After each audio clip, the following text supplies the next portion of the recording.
Welcome to College Briefing. The content of the briefing includes: China's biggest political confab is about to begin. What are the two sessions? Gaza civilian deaths test Israel's AI precision claims. Patrick Ireland, founding viola player of the Allegri String Quartet, obituary. Black women struggle to find their way in a job world where diversity is under attack. Have the royals got the right idea about homeopathy? China's biggest political confab is about to begin. What are the two sessions? Washington Post. China is facing a difficult year ahead, with economic growth slowing, a shrinking population and workforce, market turmoil, and tensions with the United States remaining high. The ruling Communist Party will address these challenges during the two sessions in Beijing, where policies and approaches will be discussed. The meetings will last about 9 days and will see 5,000 delegates from around the country gather to discuss the country's direction. The events will be highly choreographed, with most of the decisions having already been made by Communist Party leaders in advance. However, the meetings give leaders an opportunity to declare their intentions to the country and are closely watched by outside observers. This year's two sessions are particularly important as China's economy is struggling, and Premier Li Qiang will give his first government work report, setting out the Communist Party's growth target and economic strategy. The meetings will also address China's view of the world, potential military aggression toward Taiwan, and the upcoming U.S. election. Gaza civilian deaths test Israel's AI precision claims. South China Morning Post. Experts are questioning the effectiveness of AI algorithms in accurately targeting militants in the Israeli military's war against Hamas. The Israeli military claims that AI helps it identify targets more accurately, but as the death toll in Gaza rises, concerns are growing about the reliability of these algorithms. The health ministry in Gaza says that the war has killed over 30,000 people, mostly civilians. Toby Walsh, chief scientist at the University of New South Wales AI Institute in Australia, said that either the AI is not as good as claimed, or the military does not care about collateral damage. Patrick Ireland, founding viola player of the Allegri String Quartet, obituary. Telegraph. Patrick Ireland, the founding viola player of the Allegri String Quartet, has died at the age of 100. The quartet, which was named after Gregorio Allegri, was known for its performances of works by composers such as Haydn, Mozart, Beethoven, Britten, Tippett, and Rubra. Ireland was a talented violist, known for his rich and mellow sound. He also collaborated with Yehudi Menuhin and taught viola at the Yehudi Menuhin School. Ireland was described as an exceptionally beautiful man and was admired for his craftsmanship in making fine wooden furniture. Black women struggle to find their way in a job world where diversity is under attack. Associated Press. Black women face a more hostile environment than ever when trying to climb the corporate ladder, as the backlash against diversity, equity and inclusion (DEI) initiatives continues. Black women are disproportionately represented in senior leadership roles, and face challenges such as constantly having to prove themselves, dealing with the double dilemma of racial and gender pay gaps, and combating stereotypes about anger and emotion. In response, many Black women are building networking groups, creating mentorships, and even leaving traditional workplaces to become entrepreneurs. The number of Black women in the workforce is in danger of shrinking due to a lack of support and opportunities, as Black women make up only 7.4% of the U.S. population but occupy only 1.4% of C-suite positions. Job openings for diversity officers have declined in recent months, and the combined share of venture capital funding for businesses owned by Black and Latina women has dipped back to less than 1% after briefly surpassing that threshold in 2021. Have the royals got the right idea about homeopathy? The Independent. The recent appointment of a pro-homeopathy doctor as head of the royal household's team of medics has sparked controversy in the UK. Michael Dixon's appointment has been criticized by campaigners who argue that complementary medicine lacks reliable evidence to support its claims. Homeopathy, in particular, has been dismissed as a placebo treatment. However, supporters of complementary medicine argue that it can be used alongside conventional therapies to provide a more holistic approach to healthcare. The global market for homeopathic products was valued at $11 billion in 2022. Despite the controversy surrounding complementary medicine, there is still a significant interest in and demand for these treatments. The practice of homeopathy, in particular, remains popular among some sections of the population. The practice is largely based on the principle that, like cures like, and while the NHS stopped funding homeopathic remedies in 2017, around half of Britons are still considered open-minded about homeopathy. The use of complementary medicine, including homeopathy and herbalism, is often seen as a more natural and holistic form of treatment. Supporters argue that these treatments can address the root causes of disease and promote overall well-being. However, critics claim that these treatments lack scientific evidence and can be a waste of time and money for patients. The debate over the use of complementary medicine is likely to continue as the demand for these treatments persists. Charities must not refuse donations because of personal views. Telegraph. Charity trustees should not allow personal views to prevent them from accepting donations, according to new guidelines from the UK Charity Commission. The guidance comes after several high-profile charities refused significant donations due to pressure from activists. The Commission's directions aim to enable trustees to accept donations despite scrutiny of their funding sources. The guidelines state that charities should only refuse donations when there is a strong reason to do so and caution against allowing personal motives or interests to influence decision-making. The guidelines also outline factors that should be considered when deciding whether to refuse or return a donation. Scientists reveal secrets of Earth's magnificent desert star dunes. Yahoo! Scientists have published the first in-depth study of star dunes, up to 300 meters tall and resembling pyramids. Researchers used ground-penetrating radar to study the Lala dune in eastern Morocco, revealing its internal structure and showing how long it took to form, around 900 years.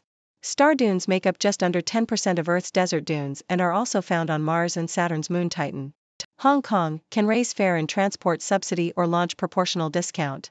South China Morning Post.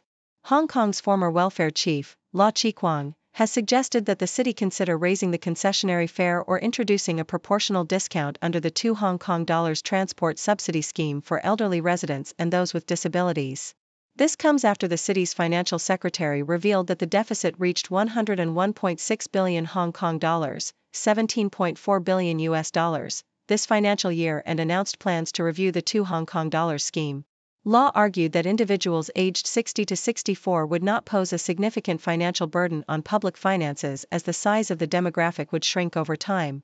Canada's Best Diversity Employers, 2024 winners. The Globe and Mail. Canadian organizations have been recognized for their exceptional diversity and inclusion (DEI) initiatives in the workplace.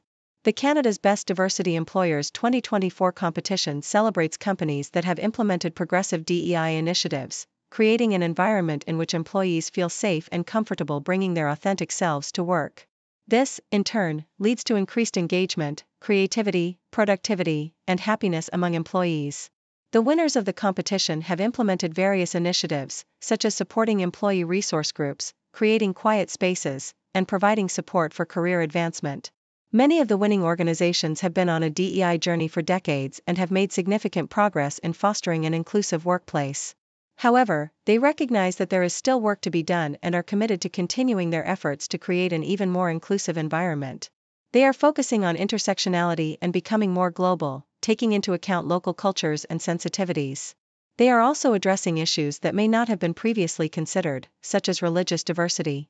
Furthermore, they are emphasizing inclusion and psychological safety, rather than just diversity numbers, and are recognizing the importance of supporting employees' complete identities, including their religion or faith.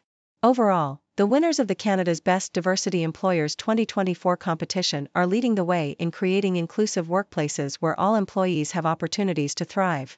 Borden Ladner Gervais attracts diverse candidates. The Globe and Mail. Canadian law firm Borden Ladner Gervais, BLG, is offering paid internships to undergraduate law students from Black backgrounds. The program, called Avenue, aims to increase diversity in Canada's legal industry and support the career development of aspiring Black lawyers.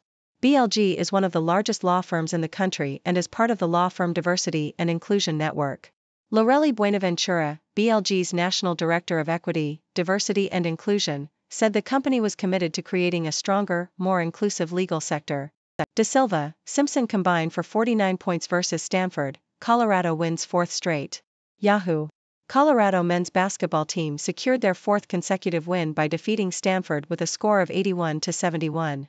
Tristan de Silva delivered an impressive performance with 27 points and 11 rebounds, while KJ Simpson contributed 22 points and 7 assists. Maxime Reynaud led Stanford with 26 points. Bubble Watch, 5 college basketball teams that need a strong close to the regular season. Yahoo!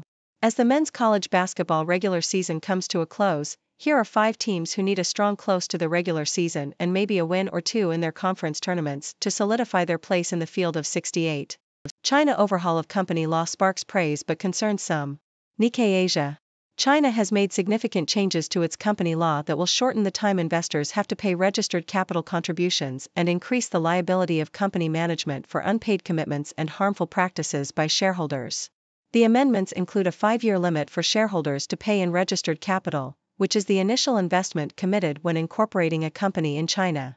The changes are aimed at fixing loopholes in the current company law, such as inadequate corporate oversight and accountability systems.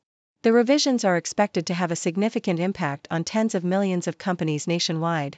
However, legal experts have expressed concerns that the changes could dampen entrepreneurial enthusiasm and lead to mass business closures. The revisions to the law come as Beijing steps up efforts to support private companies and bolster investor confidence in an economy that was hit hard by the pandemic. The changes aim to tackle issues such as shareholders evading their responsibility to contribute the capital they promised and companies inflating their registered capital to unrealistic levels. The revisions have sparked heated debate among legal experts and businesspeople, with some welcoming the changes as a way to better protect investors and creditors and others warning that the changes could dampen entrepreneurial enthusiasm and lead to business closures. The revisions have already had an impact, with some companies rushing to reduce their registered capital to ensure compliance with the new rules. The revised law also seeks to increase oversight of corporate shareholders and leadership by holding them more accountable for things like capital contributions. However, there are concerns about the potential confusion and contention surrounding the transfer of unpaid equity and the liability of original shareholders after they exit a company. Overall, the changes aim to optimize the business environment in China and address issues in the current company law, but there are concerns about the potential impact on entrepreneurship and business closures. Mystery of giant star sand dunes solved. BBC. Scientists have determined the age of Earth's largest and most complex sand dunes, after dating a Moroccan dune called Lala. Star dunes, also known as pyramid dunes due to their distinctive shape, are found in Africa, Asia, North America and Mars. Researchers from the University of Aberystwyth and Birkbeck University used luminescence dating to determine when Lala formed. The dune was discovered to have formed 13,000 years ago, and stopped growing for around 8,000 years before expanding again. The research helps scientists understand climate change during that period. Sea Urchin Row provides international opportunity for NSW factories and workers alike. ABC. A factory in New South Wales has become one of only 2 facilities in the state to export sea urchin roe to countries including China and Korea. Family-run Sea Urchin Harvest said employing overseas workers had allowed it to double production from 2 tons to 4 tons per day. 2 of the workers were Li Lim and Phoebe Chen, from Malaysia and Taiwan respectively, who chose to work at the factory to complete 88 days for a working holiday visa. Well, folks, we've covered quite a range of topics today, from China's Two Sessions to the controversy surrounding Israel's use of AI in targeting militants. We learned about the passing of Patrick Ireland, a talented viola player, and discussed the challenges faced by Black women in the corporate world. We even touched on the debate over homeopathy and the importance of diversity and inclusion in the workplace. And of course, we had some sports news and updates on the latest scientific discoveries. Now, let's dive a little deeper into a couple of these stories. First, China's Two Sessions.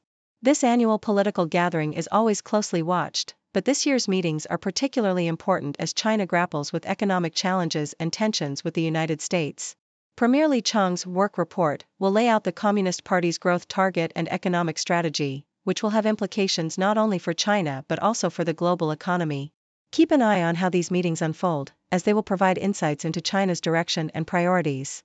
Next, let's talk about the controversy surrounding Israel's use of AI in its conflict with Hamas.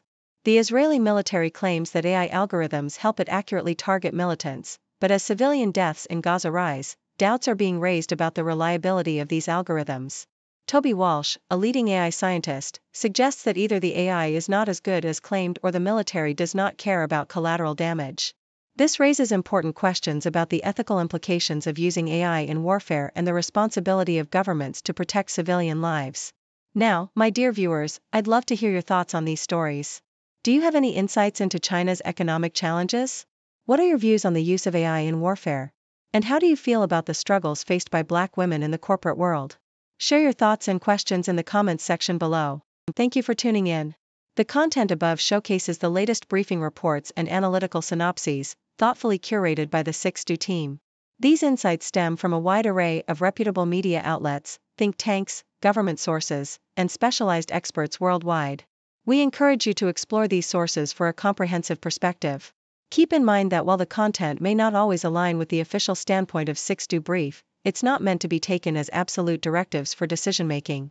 Comprising seasoned media professionals, learned scholars, and accomplished scientists, the 6Do team embodies a trailblazing, fully independent media entity. To customize 6Do Brief to meet your professional needs, you have the option to subscribe to a diverse array of briefings on our website, 6dobrief.com.